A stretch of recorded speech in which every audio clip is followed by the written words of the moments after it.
protestante não faz, não vai lá. Uma das grandes dificuldades que eu tive na minha vida, mudando da Igreja Católica para o protestantismo, foi a falta de visão missionária. Eu sempre achei a Igreja Protestante, logo no início que eu estava já aqui, bastante fechada em relação às quatro paredes, né? Então, era o grupinho nosso, a gente evangelizava daquela forma de fazer com que as pessoas se convertessem, muitas vezes à força. E a minha formação me fez viver o reino de Deus lá fora.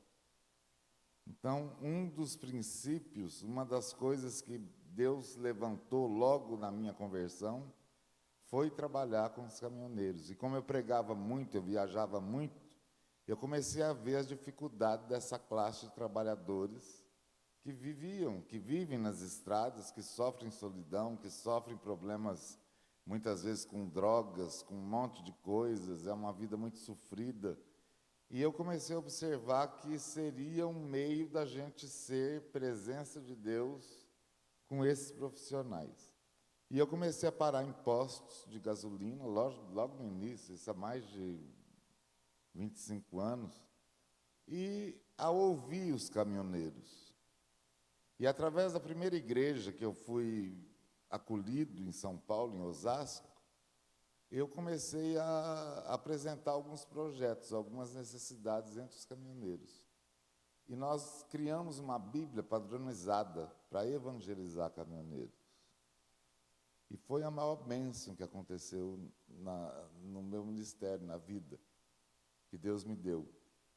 E de 25 anos para cá, nós já distribuímos, isso tem catalogado desde a Igreja Evangélica da Vila Iara e depois na Igreja Presbiteriana do Brasil, mais de 250 mil Bíblias nas estradas do Brasil. 250 mil Bíblias? É muita coisa, né? Outro dia eu estava conversando com o pastor que começou junto comigo, pastor Ageu, foram 250 mil Bíblias distribuídas para caminhoneiros no Brasil. E conforme o trabalho foi aumentando, a gente tinha algumas regiões, né? Inclusive nós trabalhamos muito na região de Juiz de Fora. Fizemos um trabalho aqui em Iconha, não sei se vocês conhecem, que é um lugar onde tem caminhoneiro pra caramba aqui no Espírito Santo. Fizemos trabalhos em várias regiões do Brasil e hoje nós temos uma base que funciona com a UPH de Governador Valadares, onde todo mês, ou todo final de semana, existe um trabalho com os caminhoneiros que pega as BRs ali de Governador Valadares e tem sido um trabalho muito interessante até hoje. Foi o primeiro ministério que Deus colocou na minha mão. E foi o primeiro ministério, e aí você foi chamado para Belo Horizonte. Conta essa história do trabalho que você foi fazer em Belo Horizonte. Conta aí para o pessoal como é que foi que começou esse trabalho lá com as prostitutas em Belo Horizonte. Como eu viajava muito e a gente tinha um trabalho missionário, o trabalho com os caminhoneiros me levou até o Nordeste, e a gente começou a fazer trabalhos em Sergipe, Bahia. Eu morei em Recife, trabalhei no sertão de Pernambuco durante muito tempo na obra missionária, e aos poucos a vida da gente foi ficando um pouco conhecida. E já como presbiteriano, eu fui chamado um dia para pregar na primeira igreja presbiteriana de Belo Horizonte. Eu não sei quem já ouviu falar dessa igreja. É considerada até hoje a igreja mais tradicional que existe dentro do presbiterianismo, né? Na época era o reverendo Ludgério, isso há 18 anos. Uma igreja tradicional, vocês não têm noção. E eu, como missionário, fui pregar lá e fiquei meio desconcertado, porque, lógico, eu me preparei, fiz um bom sermão reformado, né, para agradar a igreja, fiz um bom sermão dentro do que eles estavam acostumados a ouvir, só que eu cheguei lá para pregar, Deus mudou tudo, né? Aí eu preguei o que realmente estava no meu coração, a igreja paralisada, silenciada, né? Não tinha reação de ninguém. De vez em quando eu via alguém chorando, alguma coisa assim e tal. Eu falei, meu Deus do céu, nunca mais eu acho que eu venho aqui, né? Só que quando terminou o culto, nós fomos para a frente da igreja, para cumprimentar o povo, e chegou um presbítero para mim e falou assim, olha, faz mais de 30 anos que eu sou presbítero nessa igreja, e eu nunca fui tão desafiado como eu fui desafiado nesse culto. E ele falou, a nossa igreja aqui vive um drama, porque nas imediações da nossa igreja, a prostituição é uma coisa vergonhosa. E nós nunca, como igreja, tivemos a coragem de evangelizar alguma dessas prostitutas e algum desses travestis. Você não quer vir trabalhar aqui com a gente? Eu falei, você está louco? Eu falei, não, eu tenho minha vida já, eu não tenho... Imagina. Só que depois, no outro dia, o reverendo Ludiano mandou me chamar lá, e ele começou a conversar comigo e expondo, né, a reação da igreja frente àquilo que eu tinha pregado. E ele pediu que eu conversasse com o conselho da igreja.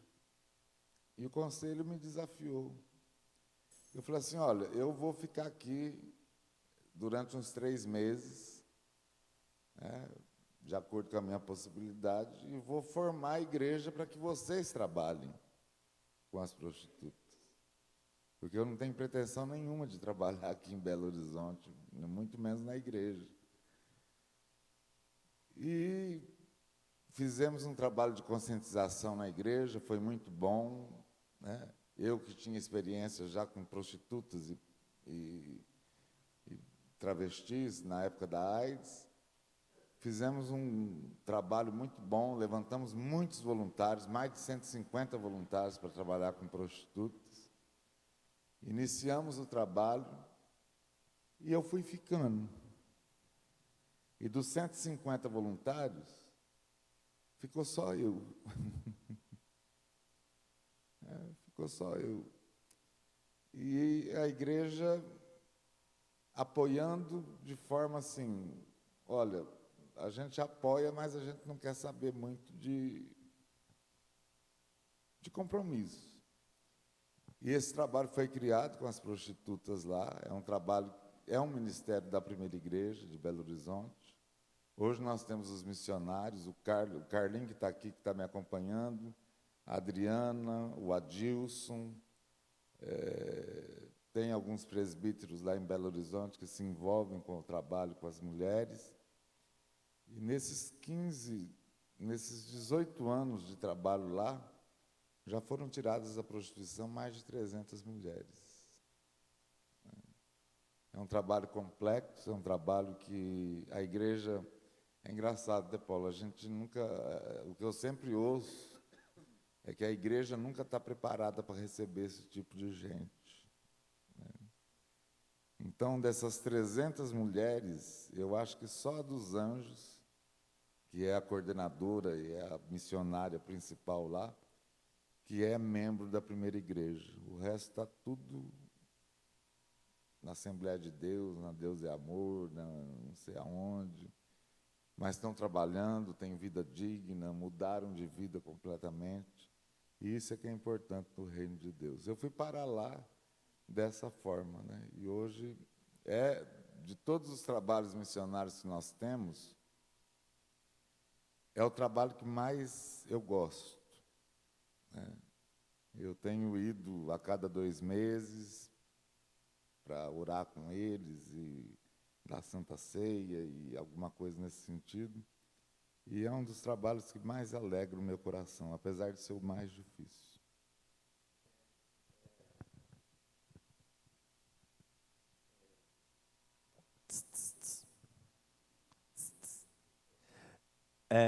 Me diga, como é que começou esse trabalho? Como começou?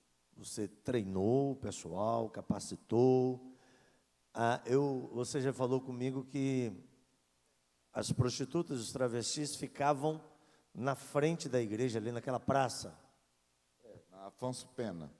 Não sei quem conhece Belo Horizonte, mas a Afonso Pena toda era tomada por prostitutas e travestis.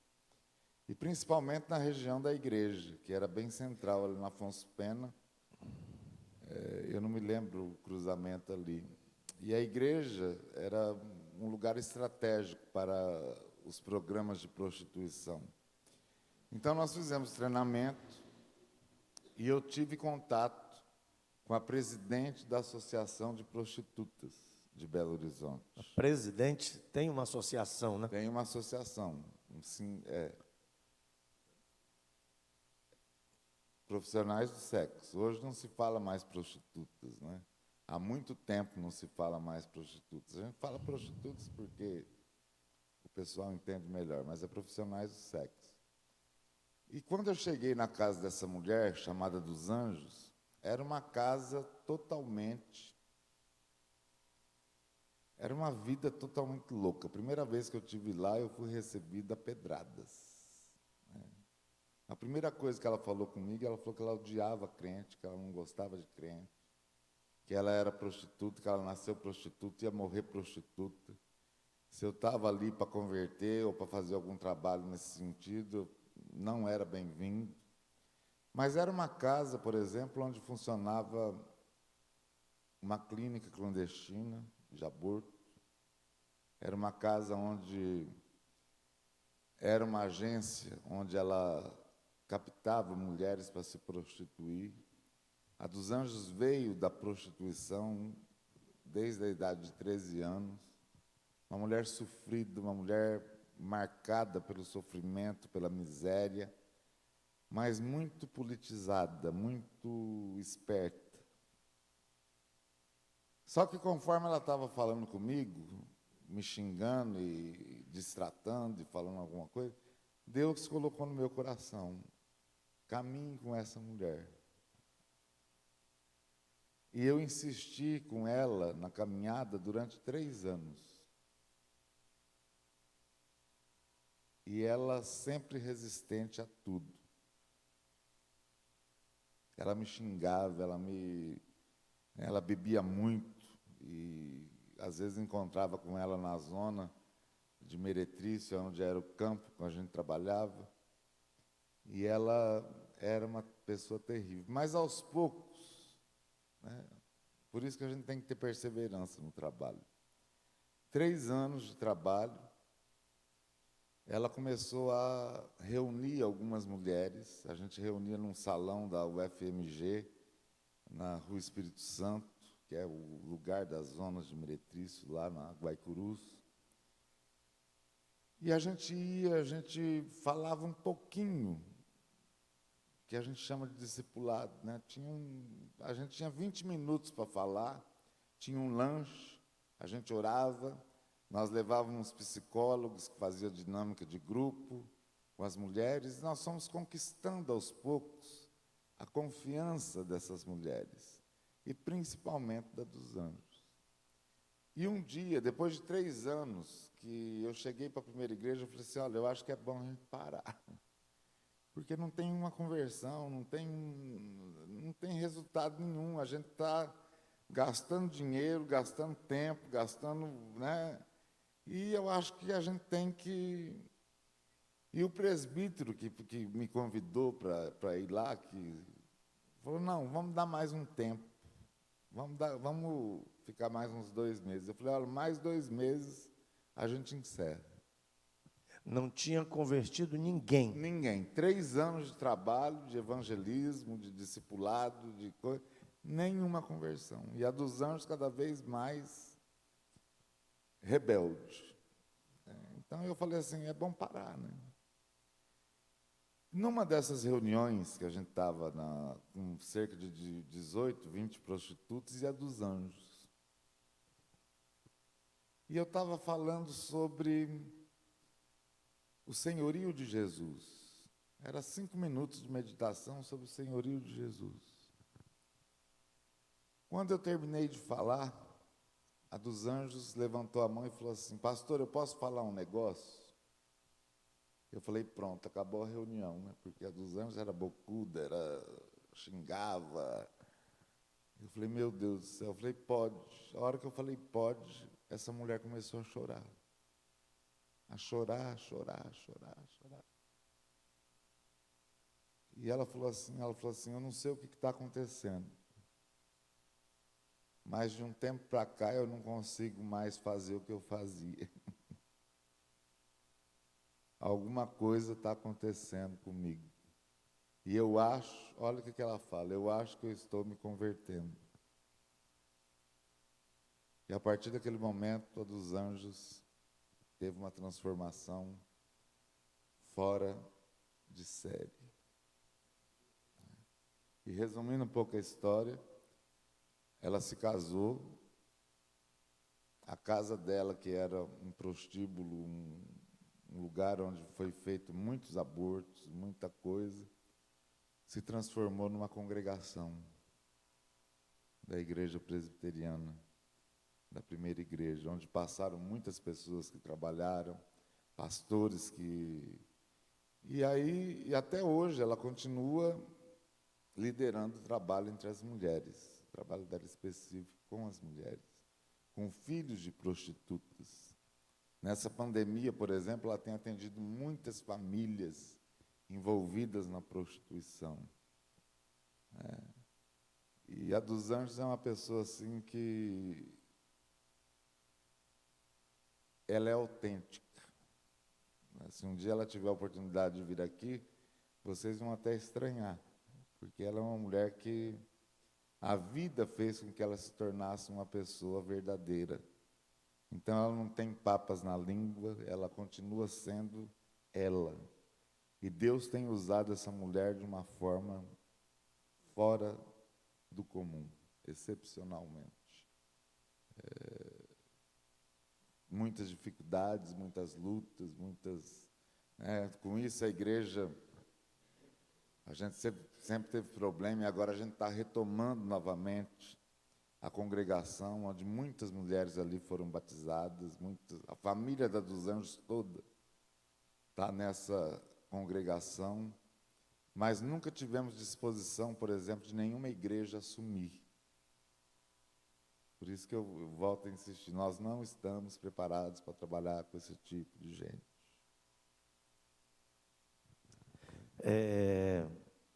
Porque Jesus trabalhava com esse tipo de gente.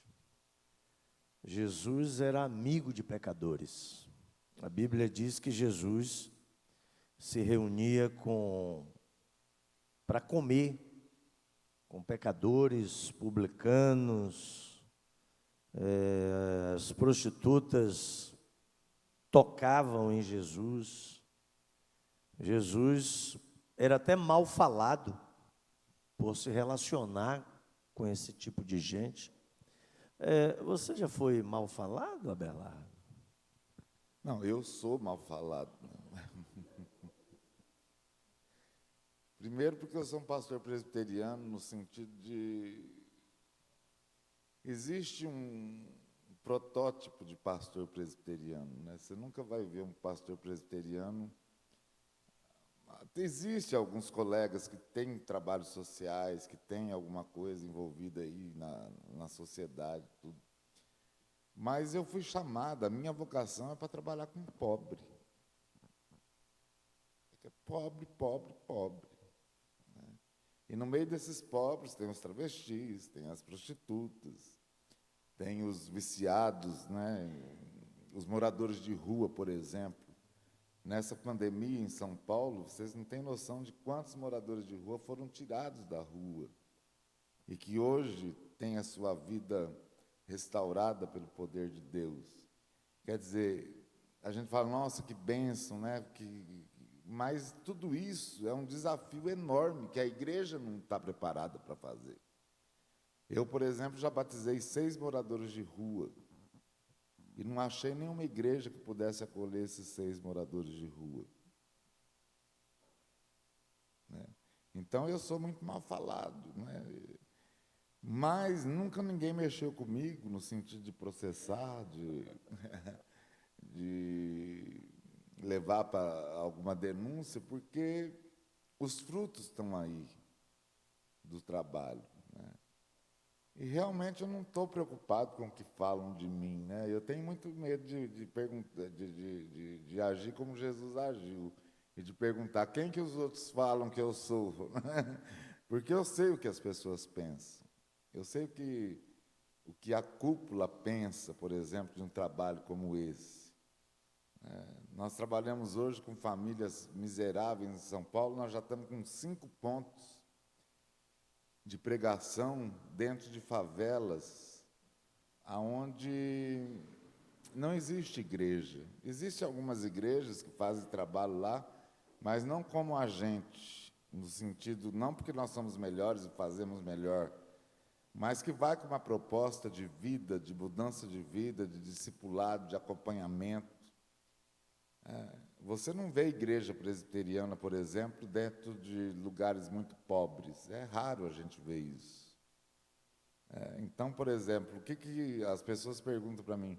Nossa, mas você vai montar uma igreja lá? Eu falei, não sei. Será que tem pastor que vai lá no meio daquela comunidade, no meio daquela favela, onde a gente está atendendo muitas pessoas doentes, atendendo muitas pessoas que estão passando por dificuldades seríssimas de miséria? Na verdade, eu sou mal falado porque eu pertenço a uma igreja que é de classe média alta, né? Nós somos de classe média, né? Na igreja presbiteriana não tem pobre, né? Se eu perguntar para vocês aqui, quem é pobre aqui? Levanta a mão. Primeiro a gente tem que saber o que é pobre. Eu estou falando de pobre, pobre, pobre, pobre. Eu estou vendo que, olhando daqui, aqui não tem pobre, não. Aqui todo mundo é gordinho, todo mundo gordinho, todo mundo bem alimentado, cheiroso, todo mundo toma banho, todo mundo, né, tem o seu... Né, pode ter as suas dificuldades, mas aqui ninguém não vem na igreja porque não tem roupa, não, né, todo mundo toma café da manhã, daqui a pouco nós vamos sair daqui, vamos almoçar, né?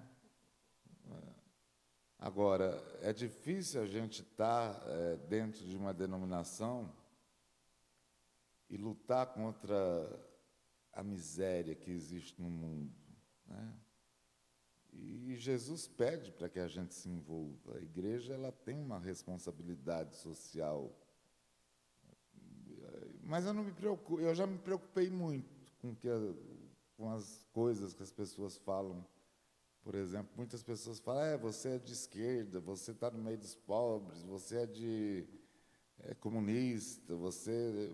Não, eu sou do Evangelho, eu não, muito pelo contrário, nunca me envolvi com política, muito pelo contrário, nosso trabalho é evangelístico, nosso trabalho é evangelho puro, é evangelho simples, é evangelho...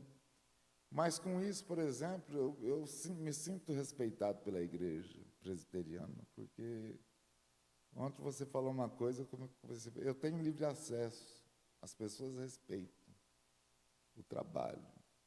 E talvez terceirizam, né? Eu não faço, mas eu dou ajuda financeira para que alguém faça, né? Mas é o sistema e eu não aceito, mas infelizmente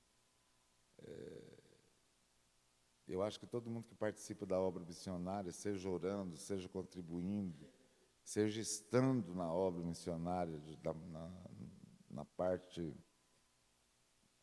do trabalho prático, isso é muito bom.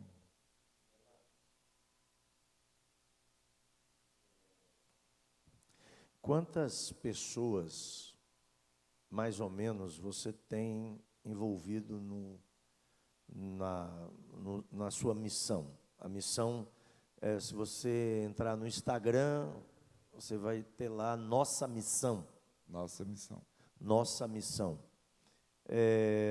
Nessa organização Nossa Missão, espalhado no Brasil, mais ou menos quantas pessoas estão envolvidas nesse trabalho? A engrenagem da nossa missão, nós estamos inseridos em São Paulo, onde nós temos 3 missionários efetivos que trabalham. E são pagos? São pagos? São pagos pela nossa missão. E temos voluntários também, porque hoje nós estamos fazendo parcerias com algumas entidades sérias e que não têm condições e que abrem espaço para que a gente possa fazer a obra missionária. Então, São Paulo é diferente dos outros lugares onde nós estamos. Belo Horizonte, por exemplo, nós temos 5 pessoas envolvidas no trabalho, mas é a dos Anjos a principal. Ela que coordena todo o trabalho missionário.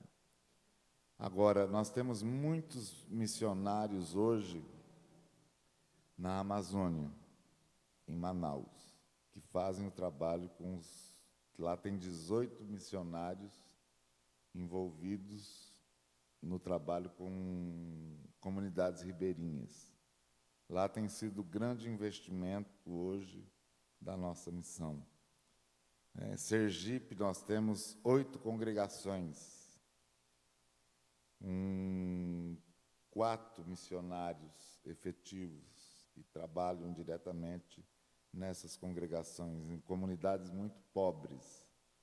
Mas nesses 20 anos de trabalho no Nordeste, são 8 congregações que foram montadas lá.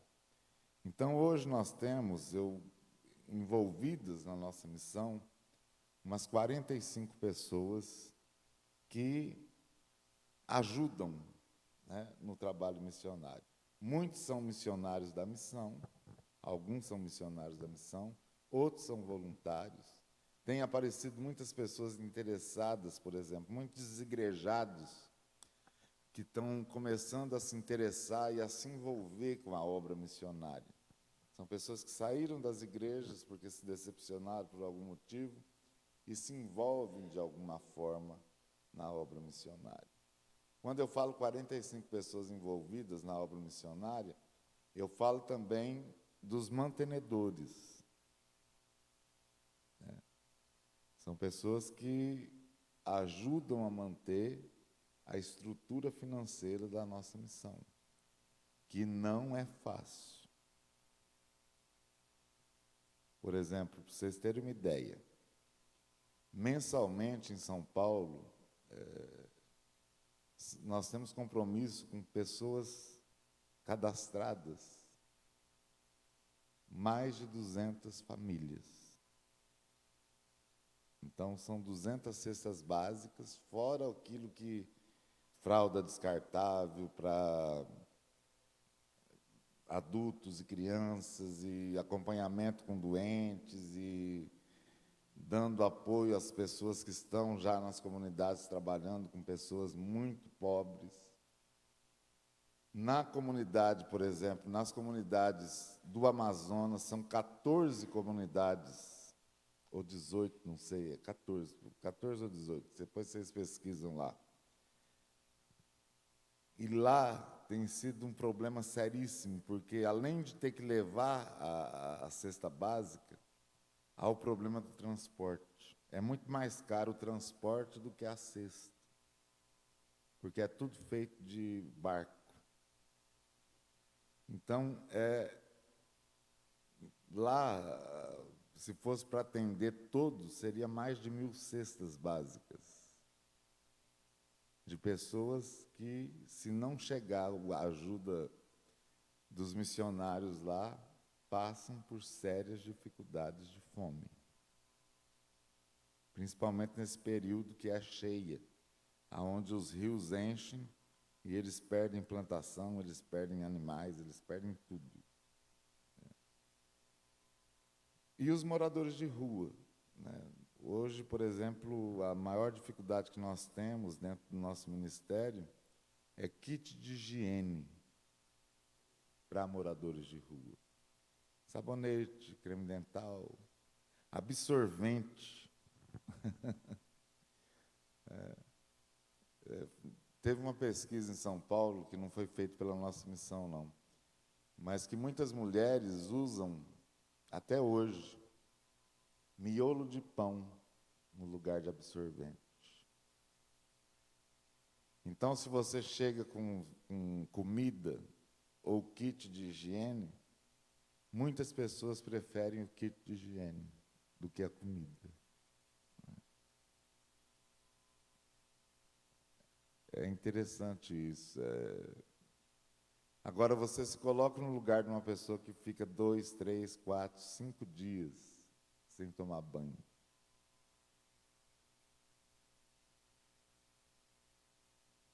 Então, o banho e a higiene é um pouco de dignidade que a gente leva para essas pessoas. E também evangelismo. Amor de Deus de forma prática. É isso. Você falou que faz um trabalho também no Nordeste, que já plantou 8 igrejas no Nordeste. E essas igrejas devem ser no meio também de gente pobre. Fala um pouco sobre esse trabalho, Abelardo, no Nordeste. Se fala muito hoje em implantação de igrejas, né, pelo Brasil afora. O grande desafio, talvez, da igreja presbiteriana é a implantação de igrejas. Quando eu fui para Sergipe a primeira vez, há 22 anos, eu encontrei um cenário de miséria muito complexo. E eu fui parar numa região chamada Estância, onde tem uma igreja presbiteriana lá de 115 anos, se não me engano. É um presbiterianismo muito antigo. E quando eu fui parar lá, o pastor da igreja na época me levou para visitar alguns povoados. E eram pobres, pobres, pobres. Um lugar assim que não tinha nada que vocês podem. Não tinha igreja, não tinha nada, nada, nada, nada, nada. Um povo doente, um povo carente, um povo miserável, um povo... Para você ter uma ideia, há 23 anos, o índice de mortalidade infantil era uma coisa absurda. Eu via pais enterrando aqueles caixãozinhos pequenos de crianças que morriam de fome. Então, o que nós começamos a fazer?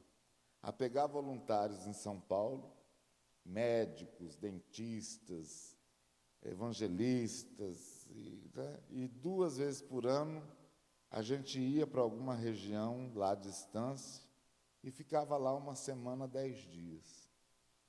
E com isso nós fomos conquistando a vida de muitas pessoas. E muitas pessoas, através desses trabalhos, foram se convertendo. E hoje nós temos 8 congregações. Algumas já existiam, mas estavam mortas. E a gente levava não só a palavra de Deus, mas a gente levava também meios das pessoas saírem daquela miséria. E tivemos resultados muito importantes nesses. Tem muitos testemunhos interessantes de pessoas que saíram da miséria e hoje estão, vamos dizer assim, na pobreza, né? Porque tem muita gente que nessa pandemia saiu da pobreza para a miséria. E lá foi o contrário, lá aconteceu das pessoas saírem da miséria para a pobreza. A última vez que eu tive em Estância, eu estava em frente à igreja esperando, eu não sei o que eu estava esperando ali, e chegou um rapaz, um moço, e falou: pastor Abelardo, deixa eu dar um abraço no senhor, tudo bem e tal. Eu falei: tudo bem, mas eu não lembrava dele, não conhecia, né? Ele falou assim: olha, o senhor tem uma importância na minha vida violenta. Porque quando a missão chegou aqui, eu e a minha mãe, nós não tínhamos condições de nada, esperança de nada. E através da missão o Evangelho chegou para nós. E o Evangelho mudou a nossa vida, mudou a vida da minha mãe e a minha vida. Hoje eu sou formado eu fiz faculdade, eu pude tirar minha mãe da miséria. A nossa vida foi transformada pelo poder do Evangelho. E foi através da missão. E aí ele falou assim, eu sou muito grato a Deus pela sua vida. Você vê, às vezes a gente não tem noção do que Deus faz. Já foram tantas... Hoje eu já, por motivo de saúde, eu já não viajo tanto para lá, para o Nordeste. Mas nós temos muitas histórias de plantação, de luta, de pastores que tiveram as suas vidas motivadas a continuar no campo missionário, lá em uma região. Por exemplo, lá vocês nunca vão ter uma igreja tão estruturada como essa. Porque o projeto nosso não é construir igreja, é construir lugar onde as pessoas possam ter acesso não só à palavra de Deus, mas a noção de higiene, a cursos profissionalizantes, isso gera vida, isso é evangelho, né? Então tem muita coisa que Pernambuco também, na época que eu trabalhei lá, quantas experiências no campo missionário, quantas pessoas que a gente encontra hoje e fala assim, poxa vida, foi através da nossa missão que o Evangelho chegou aqui, né? Isso é muito bom, a gente poder se sentir útil, apesar de ser inútil, no reino de Deus. Será então, Abelardo, que a igreja de Cristo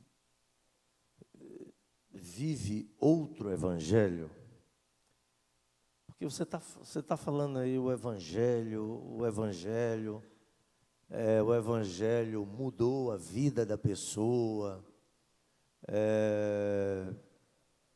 e o seu trabalho é um trabalho que toca, né, na desigualdade social, é um trabalho que mexe com gente que, no geral, nós da igreja, não queremos mexer.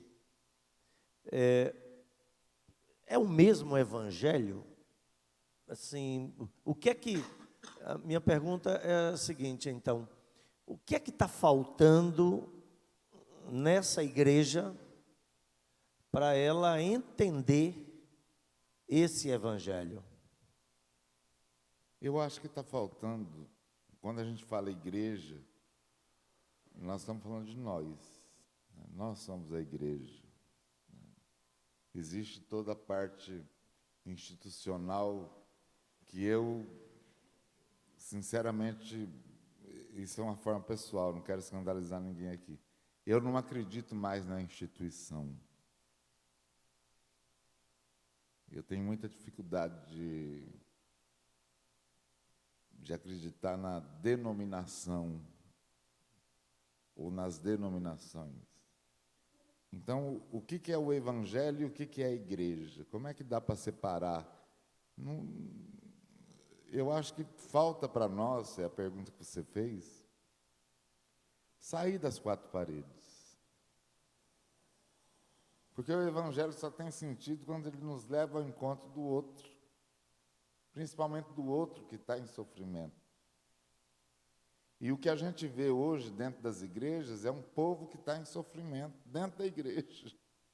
Talvez os mais miseráveis são os que estão dentro da igreja, escravizados, gastando tempo,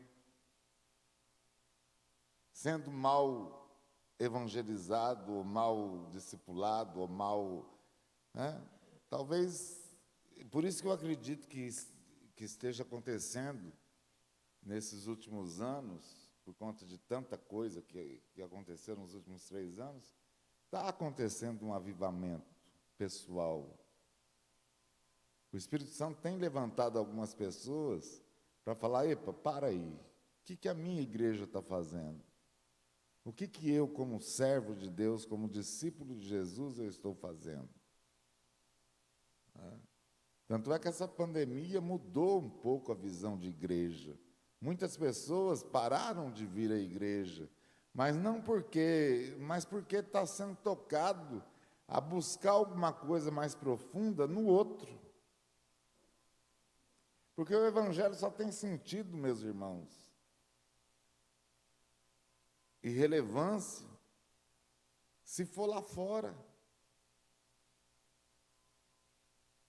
Vocês estão no meio de uma campanha aqui, SOS Vida. O evangelho aqui não acontece o reino de Deus. Aqui dentro dessas quatro paredes não acontece o reino de Deus. Aqui nessas quatro paredes acontece muita confusão, muita disputa, muita vaidade, muito orgulho. E eu estou falando não é só daqui, não. Eu estou falando de todas. A falta de visão de uma igreja, por exemplo, em relação à obra missionária.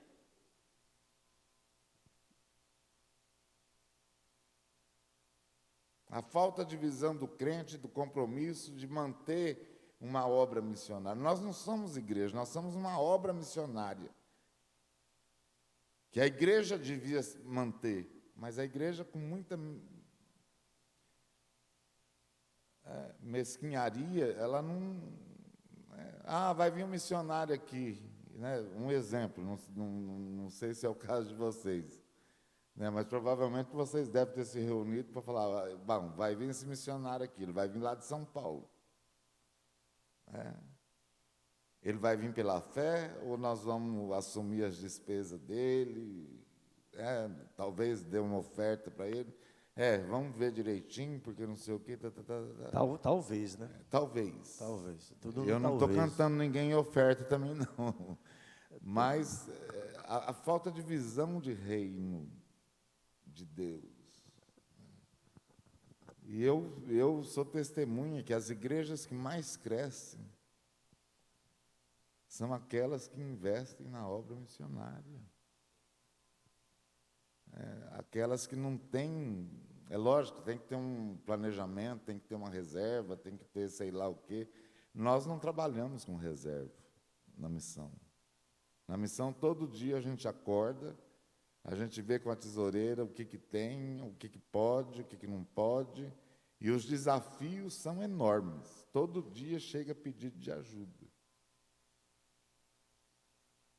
Eu estava aqui ontem, a missionária mandou um pedido de ajuda de uma mulher que tem uma criança de 3 anos, que pesa 45 quilos, cega, o pai morreu, essa criança não anda, sente falta do pai, chama pelo pai, e não tem nem cama para dormir. Mandaram a foto para mim dessa criança, enorme, no chão, num colchãozinho. Hoje a nossa missionária está indo lá, a nossa missão vai assumir essas vidas, essas 2 vidas. A mãe precisa de atendimento psicológico, a criança precisa urgente de tratamento. Isso é evangelho, isso é reino de Deus. Aí todo mundo fala, nossa, que bênção. Mas ninguém pergunta, quanto custa isso? Outro dia alguém me perguntou, quanto você deveria ganhar de salário pelo trabalho que você faz? Eu falei, olha, que pergunta, hein? Porque não tem preço. Mas a gente precisa, né, de dinheiro para manter o reino de Deus, para manter a vida. Infelizmente, o dinheiro é a raiz, né, de toda a desgraça do mundo, né? E eu vejo que a igreja, ela se porta... Eu vejo muitas igrejas hoje que têm dinheiro guardado. E não é pouco, não.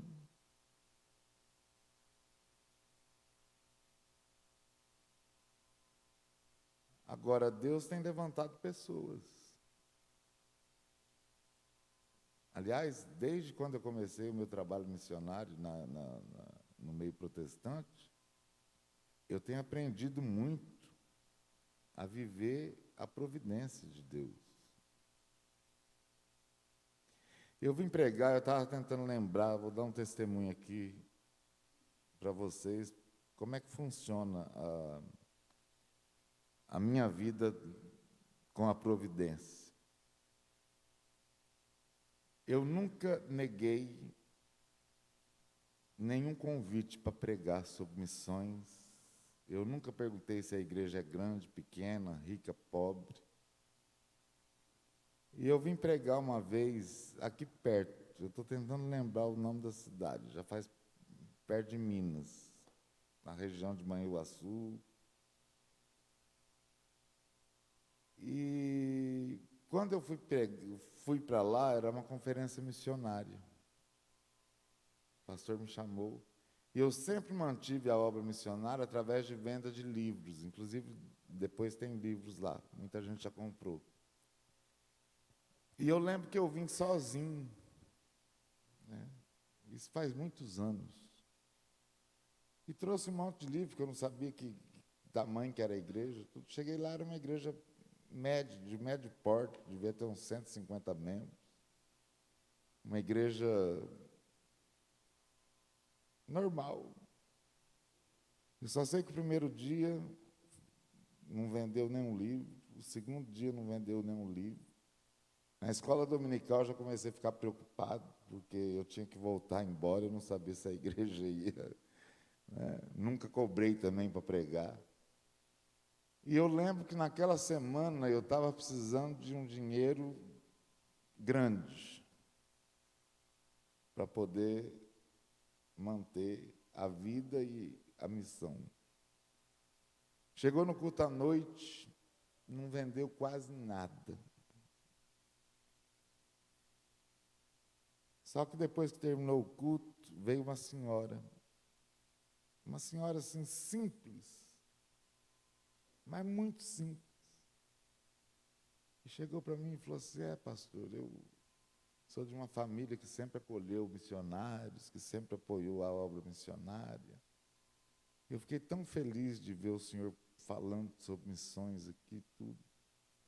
E Deus tocou o meu coração para te dar uma oferta. E ela pegou um envelope pequeno e colocou dentro do meu bolso. E eu pensei comigo na hora, como que a gente não presta, né? Eu não sei vocês, mas eu sou péssimo, eu não presto. Vendo a simplicidade da mulher, eu pensei comigo, eu falei, essa oferta aqui, se ela soubesse tanto de dinheiro que eu estou precisando, eu estava agoniado. Aí a igreja me deu uma oferta lá, tal, e eu cheguei no hotel, contei a oferta da igreja, e o envelope, eu falei, meu Deus do céu, mal dá para pagar as despesas. E comecei a me lamentar, né?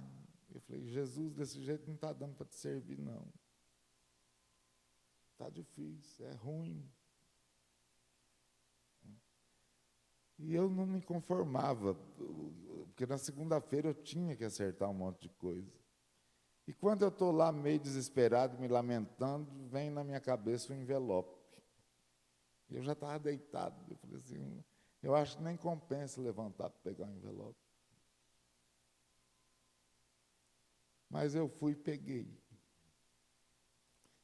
E a hora que eu abri era um cheque de R$18.000.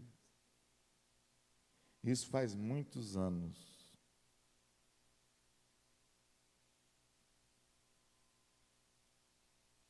Eu quase morri de vergonha diante de Deus. E a partir dessas experiências da providência divina, é lógico, você passa por muitas lutas, mas você sabe que Deus, a obra é dele.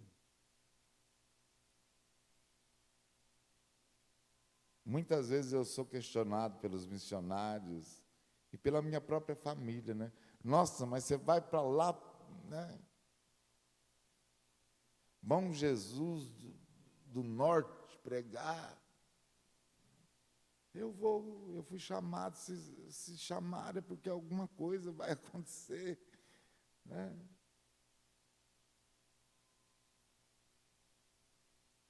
E sempre tem aqueles que falam, mas não compensa. Mas não compensa mesmo. O reino de Deus, no plano humano, não compensa, é bucha. O evangelho é bucha. Ah, você quer me seguir? Vende tudo que você tem, dê aos pobres, vem e segue. Olha que coisa louca de doido. Quer me seguir, pega a tua cruz. Quer me seguir, eu não tenho nem lugar para reclinar minha cabeça. Não tem travesseiro, não tem casa, não tem nada. E eu tenho aprendido dia a dia que é assim. E que nós cristãos, não é só o missionário, o pastor Abelardo, os missionários, todos nós devíamos ter essa dependência de Deus, essa confiança em Deus. E eu vejo que muita gente vive uma vida, né, boa, tranquila. Eu tenho uma bronca quando alguém chega para mim e fala assim, eu quero dar uma ajuda para o ministério. Nós não precisamos de ajuda, não. Nós não precisamos de esmola, não. Nós precisamos de parceria, nós precisamos de gente que ore por nós, que invista com alegria, com o coração, que acredite no reino. Então, quando alguém... Eu sou muito provocado, Paulo, para falar mal da igreja. Eu sou muito provocado para confrontar. E eu tenho motivos de sobra para fazer isso. Mas eu acho que a igreja hoje, a igreja local, em todos os lugares que eu tenho passado, ela é um campo missionário. As pessoas precisam ter consciência de que o evangelho e o reino acontece a partir de lá, daquela porta lá para fora. É isso.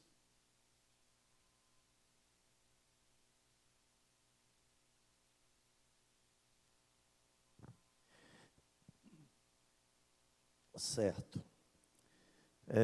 Vamos abrir agora para perguntas. Nós ainda temos ali alguns minutos. Rony está com o microfone ali. Então, você quer fazer uma pergunta, você levanta a mão, seja bem objetivo na sua pergunta, para que vários possam perguntar. Então, quem quiser fazer uma pergunta, rapidinho, levanta a mão aí. Se você... Alguém? Aqui. Rony. Bom dia, pastor. Outra vez, né, que eu já tinha dado bom dia. O senhor falou aí da dificuldade de investimento e até mesmo da própria denominação. Eu entendo, se eu estiver errado, pode me corrigir, estou aprendendo, que isso é um defeito do ser humano. Por exemplo, a Igreja Presbiteriana, ela tem os seus investimentos em missões. Tem a APMT, JMN e outros. Só que eu vejo que o alvo, eu tenho percebido que o alvo, ele vai até um limite. Os locais onde o senhor tem trabalhado, prostituição, drogas, não é um alvo das instituições. Correto? Não é um alvo das instituições. Quando eles chegam neste lugar, eles voltam. Mas isso, de uma forma, é uma forma de exclusão. E esse povo fica carente. E são poucas as pessoas que querem chegar até lá. Por isso a terceirização também. Eu não vejo assim, nenhum missionário vai para o seminário eu não tenho visto, não desconheço, com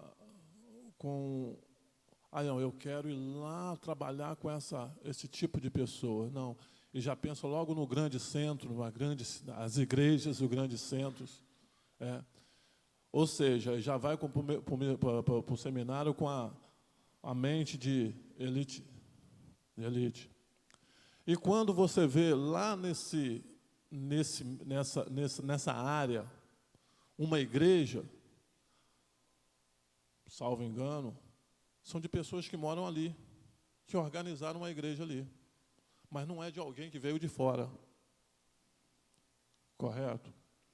Então, eu vejo que isso é um problema do ser humano. Nós, seres humanos, e desde a época de Jesus, Jesus foi diferente, mostrou essa diferença, mas desde a época de Jesus, esse tipo de pessoas era excluída. E ainda hoje são excluídas. E são poucas as pessoas que vão até este local.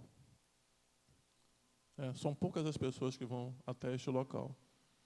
E eu vejo que isso é independente de instituição.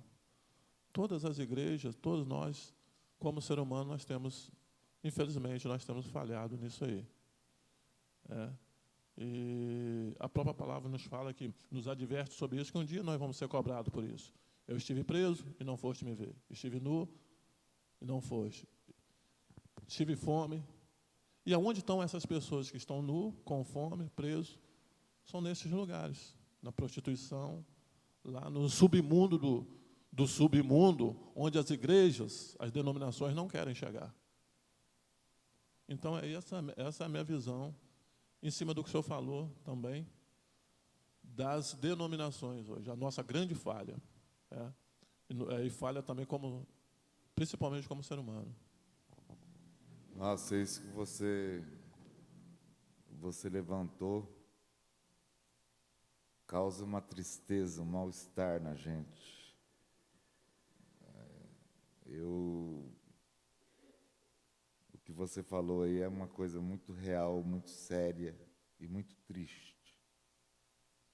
Porque o Evangelho, ele veio para os doentes, não para os que estão saudáveis.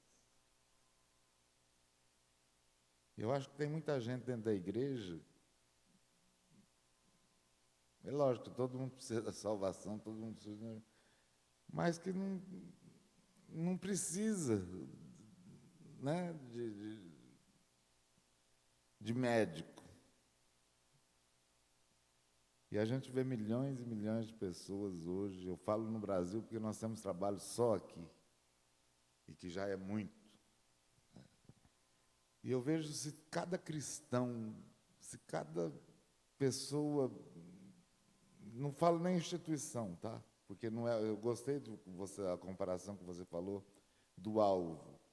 Qual que é o alvo missionário da Igreja Presbiteriana do Brasil, da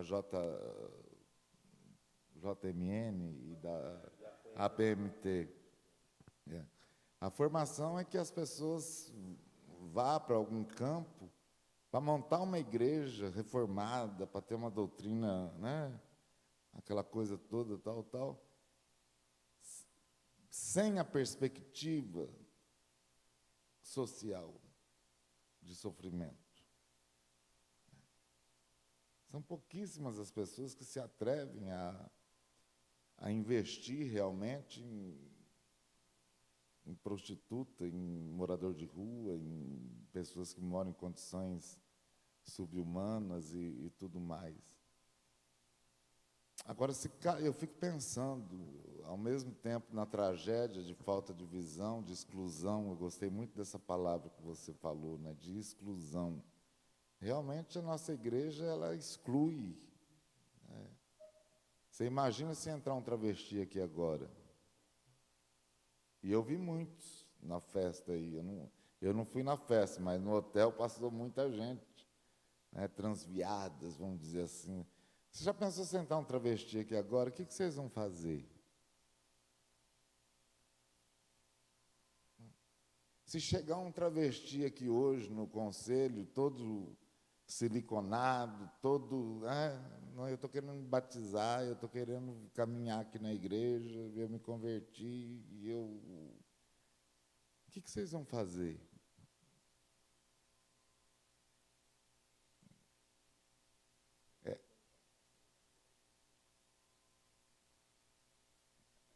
É difícil nem chegar perto. O que Jesus faria? O que Jesus faria? Acolheria. Eu tenho a impressão, por exemplo, que se Jesus hoje... Eu tenho até dificuldade de falar isso, mas eu não consigo enxergar Jesus dentro da igreja.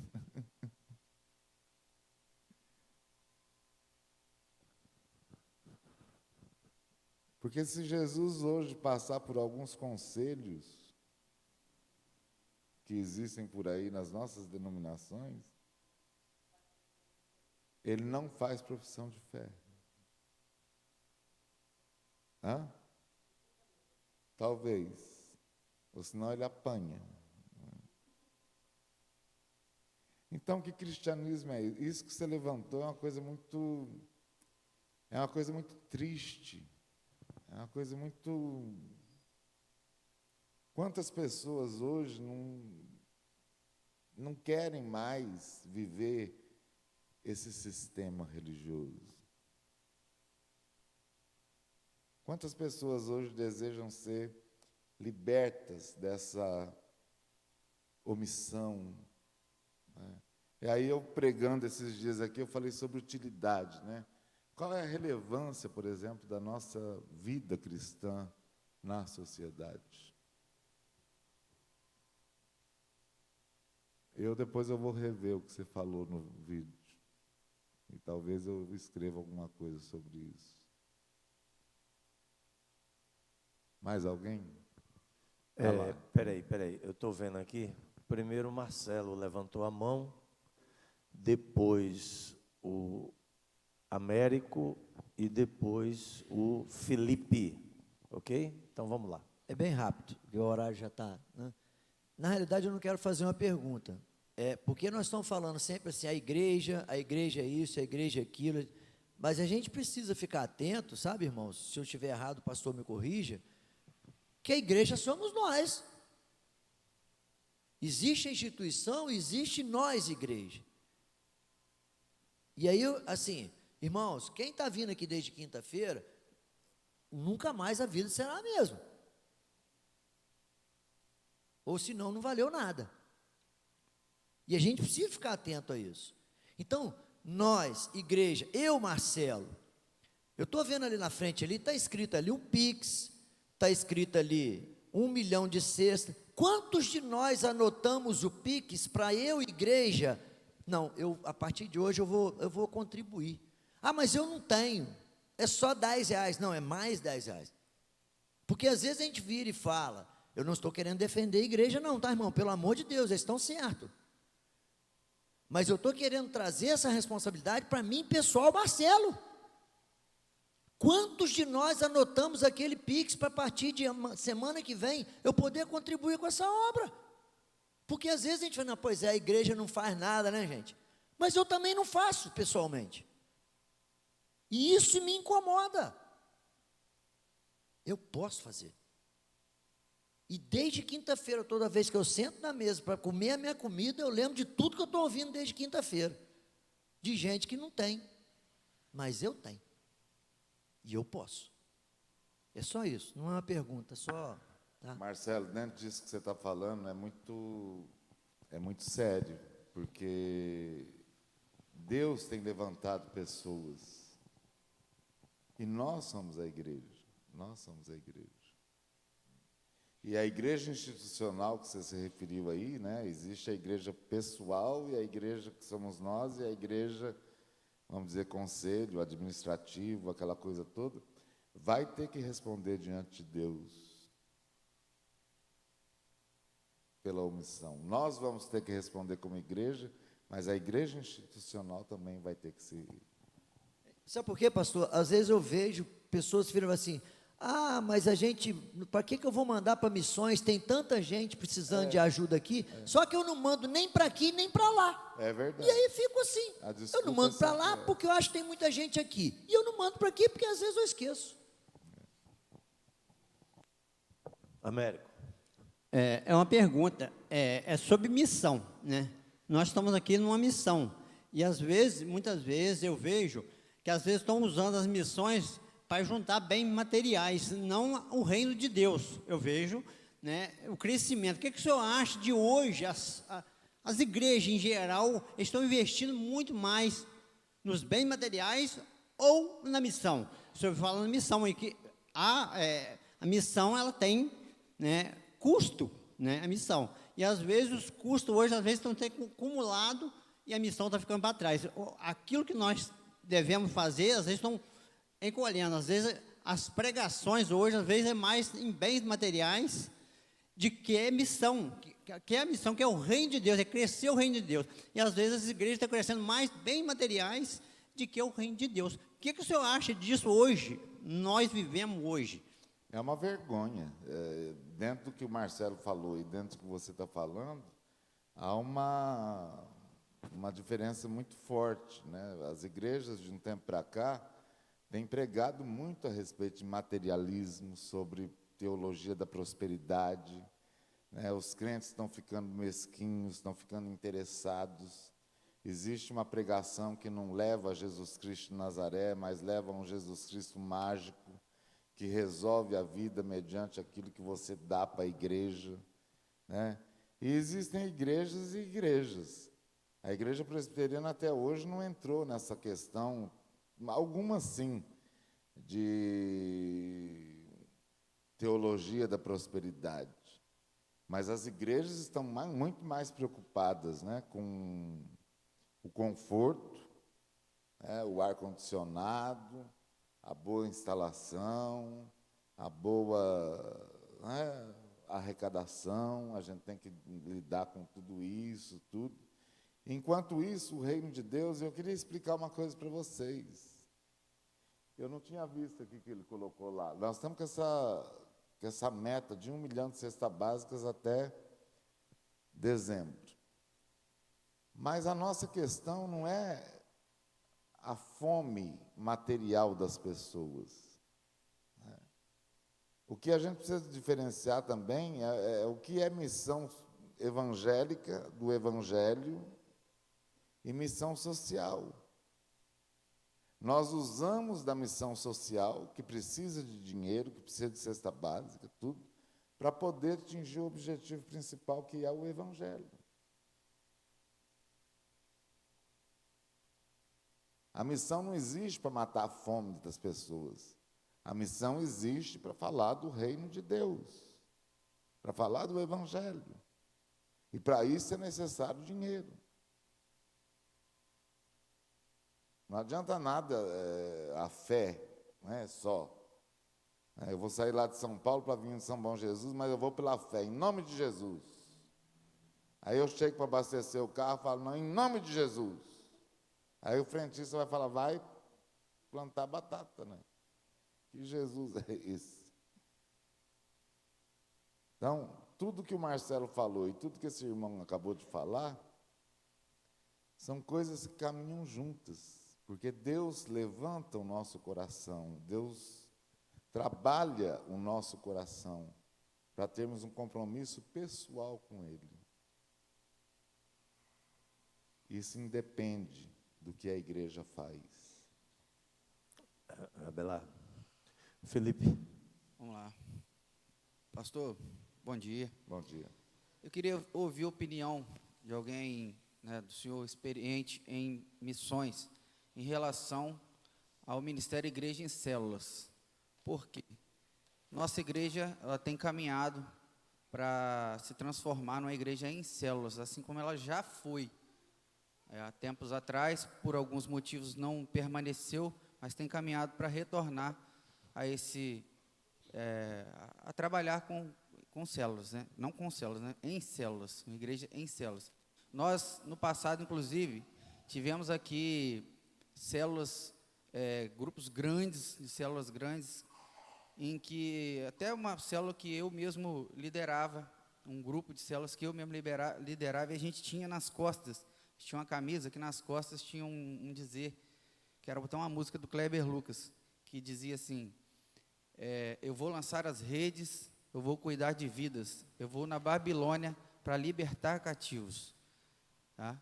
É uma frase forte e que realmente, na época, a intenção era impactar aqueles que entravam, era fazer eles entenderem a missão. E nós temos estudado sobre a missão da igreja aqui, na escola dominical. O pastor Paulo Emílio tem trabalhado com a igreja sobre isso.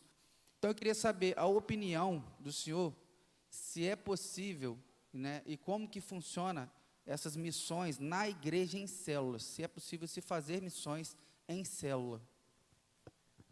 Eu acho que é totalmente possível e viável. Você já imaginou, por exemplo, eu não sei quantas células vocês têm aqui. Quantas, Paulo, mais ou menos? Atualmente, 5. 5 células. Em média, deve ter 15, 20 pessoas em cada célula, eu calculo. Você já pensou se cada célula aqui de vocês adotasse uma família em situação de vulnerabilidade? Falar, não, nós vamos cuidar dessa família aqui por 2, 3 meses. Isso é missão. Isso é missão. Deve ter favela aqui, deve ter comunidade aqui, deve ter pessoas carentes aqui, deve ter muitas pessoas miseráveis aqui. Se vocês, em 5 células, adotarem uma situação de vulnerabilidade entre tantas dificuldades que tem, vocês vão estar fazendo missão e vocês vão estar aprendendo, né? E eu não estou falando só para juntar vocês em 5 células e, não, nós vamos levar a cesta básica. Não, nós vamos acompanhar, ir lá, dividir, um casal vai essa semana, o outro essa outra semana, vamos ver, né? É uma missão moleza, não é? Não é moleza isso? Então, eu sempre tive muitos questionamentos a respeito de células, que geralmente se reúnem, essa é a experiência que eu já tive, né? Já ouvi falar, nunca participei. Se reúnem, estudam a palavra de Deus, muitas partilham cada um dos seus problemas, da sua vida, oram, comem e vão embora. Eu acho que vocês, como células, vocês podem fazer muito mais do que isso. E é missão. É missão. Eu acho que é muito importante. Eu vi na tua pergunta um desejo que eu acho que você tem. Não sei se você é líder de células, né? Mas um desejo que você tem de se envolver nisso. Por exemplo, células de jovens. O que as células de jovens poderiam fazer com outros jovens?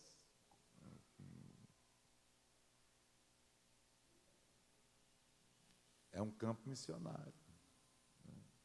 Aí eu concordo, por exemplo, com o Marcelo. Por que vocês vão enviar dinheiro ou ajudar a nossa missão? Porque é o reino de Deus lá fora. O que nós estamos fazendo, vocês talvez não fazem aqui, mas vocês podem ter condições de ajudar aí a nossa missão.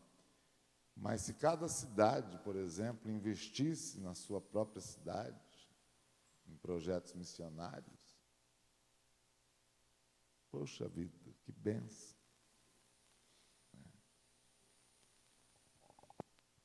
Abelardo, o projeto SOS Vida pretende ser, né, um projeto missionário. Como é que a gente pode, em termos práticos, assim, fazer uma parceria, né? O projeto SOS Vida, um projeto dessa igreja, com a nossa missão, né? Vocês estão com um desafio grande, né? O mês de setembro, com todo esse projeto SOS Vida. E esse projeto, eu imagino que não vai parar, né? Ele tem que ser uma marca da igreja. Não pode ser vocês não podem terceirizar. Vamos trazer o pessoal da Jocum aqui, que vai ficar um mês. Não sei quantos missionários que vão ficar aqui, vocês vão ter que sustentar. É um projeto caro, é um projeto que exige um investimento financeiro razoavelmente caro. Mas depois eles vão embora e o que fica? O que vocês vão fazer com o que? Porque tudo tem que ter uma continuidade. Isso que eu acho perigoso, a terceirização. A gente vem, faz um movimento e depois a parceria que vocês podem fazer, por exemplo, vocês estão lidando, a meta de vocês é valorização da vida e atingir as pessoas que estão vulneráveis ao suicídio. Nós trabalhamos com vidas. O que praticamente vocês podem fazer, o que nós podemos fazer juntos? Partilhar. Depois vocês podem, à noite, eu acho que você pode colocar o telefone aí da missão. Nós podemos partilhar as dificuldades, nós podemos dividir as experiências. O importante é que a igreja, Paulo, seja uma igreja relevante. E eu vou contar um testemunho aqui rapidinho para encerrar. Tem uma igreja no estado de São Paulo, eu não vou falar o nome da cidade, porque senão eles me matam, que tinha uma igreja presbiteriana, uma igreja que tinha lá 50, 60 pessoas, não eram famílias, não, eram pessoas de famílias ali, uma igreja há mais de 20 anos, num bairro, uma igreja que se mantinha, uma igreja mas não crescia. Aí chegou um pastor novo lá com gás, e falou, gente, vamos fazer uma pesquisa no bairro para saber o que as pessoas acham da nossa igreja, se conhecem a nossa igreja, tipo um censo. E ficaram 3 meses trabalhando nisso. No final de tudo, a grande decepção da igreja, que nem os vizinhos mais próximos à igreja sabiam que ali era uma igreja. E nem o barulho dos cultos incomodava.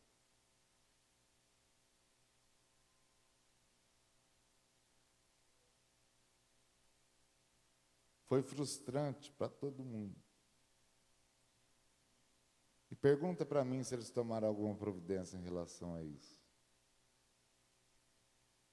Uma igreja que não consegue ser relevante nem para os vizinhos. E tem muitas igrejas nessa situação. Agora, vocês têm que se preocupar com os problemas pessoais da região de vocês aqui, sem esquecer o reino. Lá. Porque a missão depende. Eu vi que ontem o Paulo usou um texto de Filipenses, quando Paulo agradece à igreja de Filipos pela oferta, tudo, tal. Gente, daqui a 10 anos, as missões não vão existir mais.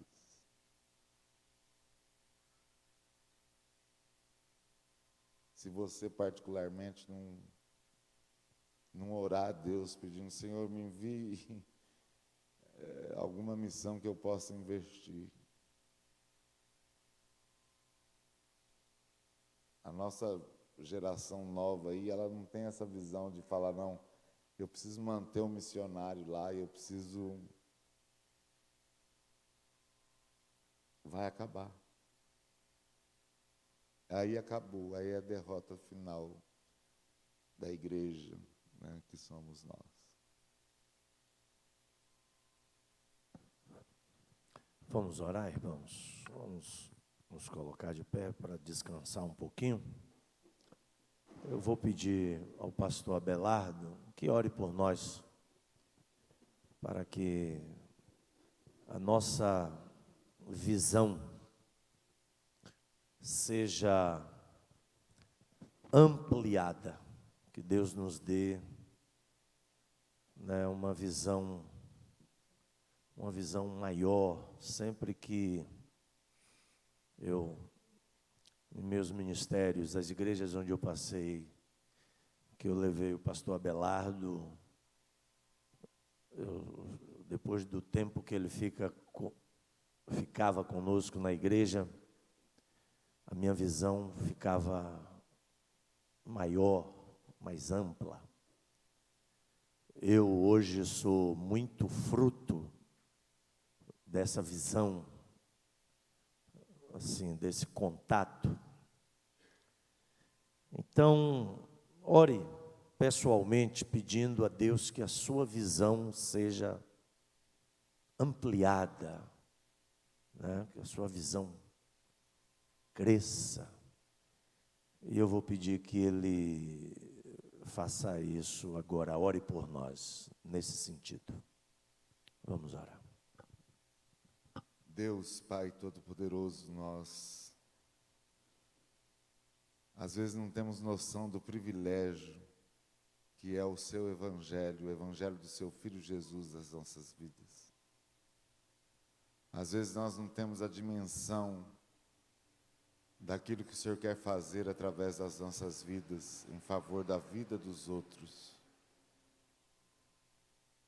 Às vezes nós estamos tão cegos em relação ao poder que o Senhor nos dá do Teu Espírito para transformarmos este mundo. Às vezes nós somos tão mesquinhos em relação às coisas que nós recebemos do Senhor para compartilhar com os outros. Às vezes nós somos tão miseráveis no sentido de nos doarmos mutuamente a questão do seu reino. Eu sei, ó Deus, que o Senhor tem trabalhado na vida de todos nós aqui de alguma forma, porque a Tua misericórdia nos mostra isso. Se nós estamos vivos, ó Deus, é porque o Senhor tem um projeto para cada um de nós. E não só projetos pessoais, mas projetos que envolvam as coisas do seu reino. Eu não tenho dúvida, ó Deus, que o Senhor deseja usar a cada um de nós com os dons que o Senhor já nos deu. O Senhor tem nos capacitado, mesmo nós nos sentindo incapacitados. O Senhor tem nos movidos ao encontro das pessoas que precisam. Faça uma obra em nós, faça uma obra nessa igreja. Eu entrego a vida da liderança dessa igreja para que eles possam ser homens que tenham uma visão além das quatro paredes, que eles possam ter misericórdia do seu reino, que eles possam ter compromisso com tudo aquilo que o seu reino impõe à igreja, que somos nós, e a liderança em especial dessa igreja. Somos gratos por essa manhã, somos gratos por tudo aquilo que o Senhor ainda vai fazer em nossas vidas, em nome de Jesus. Amém. Amém. Deus abençoe os irmãos, um bom almoço. E à noite, às 19h.